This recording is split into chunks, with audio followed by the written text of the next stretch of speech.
Hello, I'm Dr. Graham, the back pain professor. Today I'm going to talk about spondylolisthesis, and that's a real long word, and all it means is slip.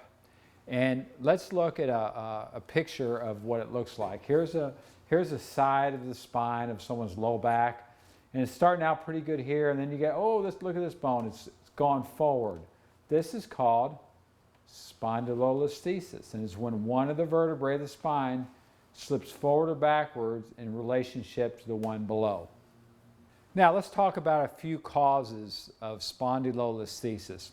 The most popular one is degenerative, and this develops as a result of degeneration in the spine. The spine's got arthritis in it, it's got a lot of heavy mileage on it from maybe some old slips and falls and car wrecks and things like that. And so it begins to get arthritic, and the ligament weakens, and when all that happens, the bone can actually just kind of slip forward in relationship to the one below. This condition here is actually more common in women. Another cause of a slippage or a spondylolisthesis is pathological, and that means something in the spine got diseased and it caused the whole thing just to fall apart. Some of the common conditions that cause that might be Paget's disease of the bone, tuberculosis, giant cell tumors, and tumor metastasis. And the last way is traumatic. And traumatic is, I'm not talking about, slip, a little bump, maybe you slipped in the house and fell a little bit. I'm talking about, a pretty hard fall, like a horseback fall, slip down a flight of steps, maybe falling off a roof. I've had a couple roofers come in over the time up here, and they've actually slipped off the roof. They're shingling up there, and they must have fallen, 10 or 15 feet onto their back, broke their back. And that causes, this fracture here causes the bone, now the bone can't hold on, so it just goes forward with gravity.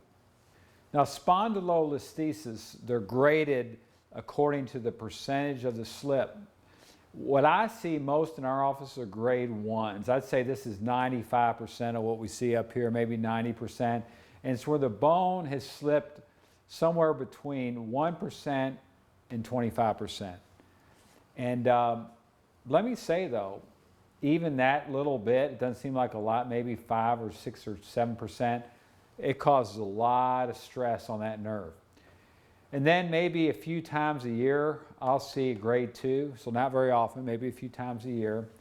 And that's where the bone's gone either a quarter slippage up to a half. So this, when I see a 50% slip, that's pretty significant. Most of the time there's degeneration in the spine because of the stress that's built up because of that. A grade 3, I may see once a year, and a grade 4, I've seen about 2 of those in the last 23 years. So this grade 4, I remember as a teacher at Bullitt County, Bullitt Central or something like that. He's a history teacher, and his bone was about falling off his spine. Some common treatments for spondylolisthesis that I see a lot are drugs, because a lot of times people just don't know why their back hurts, so they just start hitting the drugs. And it ranges anywhere from NSAIDs to some pretty hard, pain pills. And finally, they may wind up in surgery. What they do is they put these screws in there and back this sucker up so it's kind of lined up a little bit better. That's a tough surgery. In our office, I use a computerized adjusting instrument. And I really like this for this condition because what it does is it kind of pulls the bones apart, gives the nerve some space, takes some tension off the nerve, and that's done a great job for these kind of conditions because these are really hard to work with. These are not easy cases, and we've done really good. I've noticed an increase on the rate of how fast someone gets better and the percentage of people that are getting better when I use this computerized instrument. The other thing about this instrument I like is it's very precise. It's more precise than I can get with my hands. It actually has a stronger force even, but at the same time it's painless.